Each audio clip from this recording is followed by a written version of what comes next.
All right, so today we're going to deep dive into something uh, pretty interesting. I think it's this kind of recurring theme we've seen with Pope Francis and some of his really pointed criticisms of Donald Trump's policies, especially on immigration. Yeah. And we've got some material here from a Ring of Fire YouTube video transcript, and it kind of outlines some key instances of this going back like 9 years. Wow. Like even just before Trump's second inauguration. Wow. So it's really fascinating to see like a religious leader directly engaging with a major political figure like this. Yeah, you don't see that every day. No, you don't. And I think for anyone listening, as you're navigating your own beliefs and how faith and politics intersect, this is something that could really make you think. Absolutely.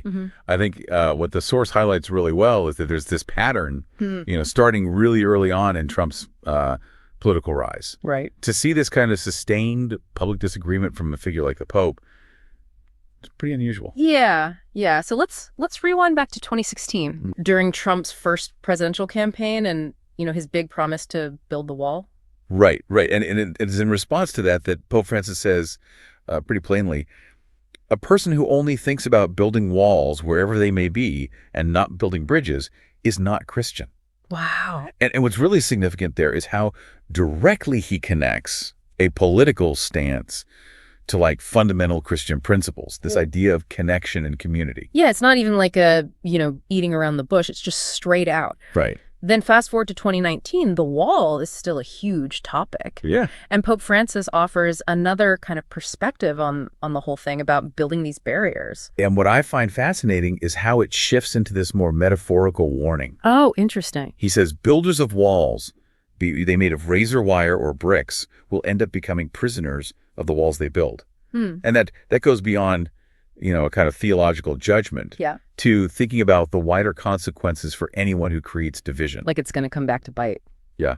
And then most recently, just before what everyone thought would be Trump's second term, he doubles down on this idea of mass deportations. Yeah. And the Pope, again, has a very strong reaction. The source quotes him as saying, "If it is true, it'll be a disgrace because it makes the poor wretches who have nothing pay the bill for the imbalance. It won't do this. This is not the way to solve things." Wow. So now the focus is really on the human cost and the ethical implications. And strong language, too, disgrace, Absolute. So the Ring of Fire commentary, they take all of this and they say, look, this is the Pope consistently calling out what they see as the disgraceful immigration policy. Right. It's not just a one-off comment. It's repeated. It's a very clear condemnation coming from someone in his position. Absolutely. And the video goes on to say, the Pope's views here really align with core Christian teachings. Yeah, this idea of helping the least among us, building bridges instead of walls. Right.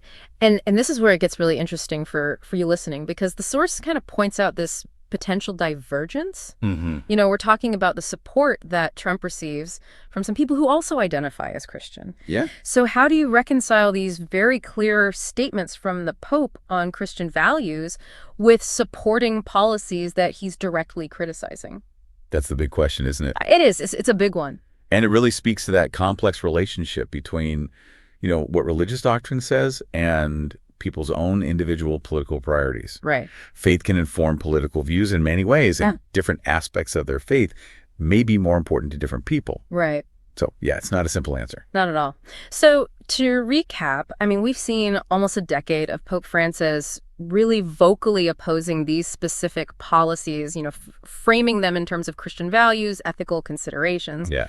And the main takeaway from all of this is that there's this tension between these criticisms from the Pope and the fact that these policies still have support from some within the Christian faith. And this brings us to our final thought for you listening. Yeah.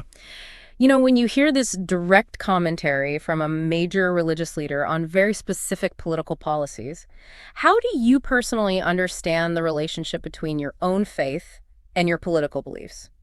It's a question worth thinking about. It really is. It's a crucial one as you sort through these complex issues of faith and politics in your own life. Absolutely. All right, that's it for our deep dive today. Thanks for listening.